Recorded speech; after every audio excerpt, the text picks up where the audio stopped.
ટ્રેપમાં ફસાવી 6 લાખ રૂપિયાની ખંડણી માંગનાર 9 આરોપીની ધરપકડ। ગેંગની એક મહિલાએ ફેસબુક પર ફેક આઈડીથી ફ્રેન્ડ રિક્વેસ્ટ મોકલી હતી।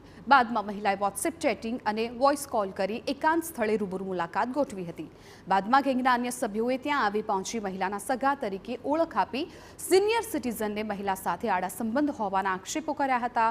ફરિયાદ નોંધાવવાનું કહીને વિડીયો ઉતારી વાયરલ કરી સમાજમાં બદનામ કરી દેવાની ધમકી આપી 6 લાખની માંગણી કરી હતી। વૃદ્ધનું અપહરણ કરી બળજબરીથી 3 લાખ પડાવી લીધા હતા અને બાકીના 3 લાખ માટે સતત વૃદ્ધ પાસે માંગણી કરતા હતા। વૃદ્ધે હિંમત દાખવીને પોલીસ ફરિયાદ કરતા પોલીસે 9 આરોપીને ઝડપી લીધા છે। ઝડપાયેલા આરોપીઓમાં મુખ્ય સૂત્રધાર ભાજપ નેતાનો પુત્ર હોવાનું સામે આવ્યું। દહેગામ શહેર ભાજપ સંગઠનના મહિલા મંત્રી પ્રેમીલા પટેલના પુત્ર સહિત 9 આરોપીની ધરપકડ કરવામાં આવી। આ ગેંગે અગાઉ પણ આ પ્રકારના ગુના આચર્યા હતા।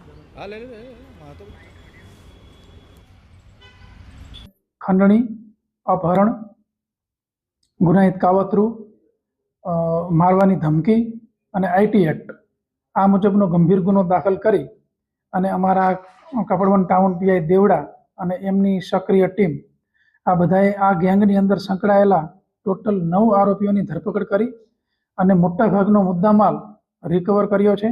પોલીસને ખૂબ સારી સફળતા મળી છે અને ખાસ આ બાબતમાં એ અગત્યનું છે કે આ લોકોએ અન્ય જગ્યાઓએ પણ આ પ્રકારની ઘટનાઓને અંજામ આપેલ છે।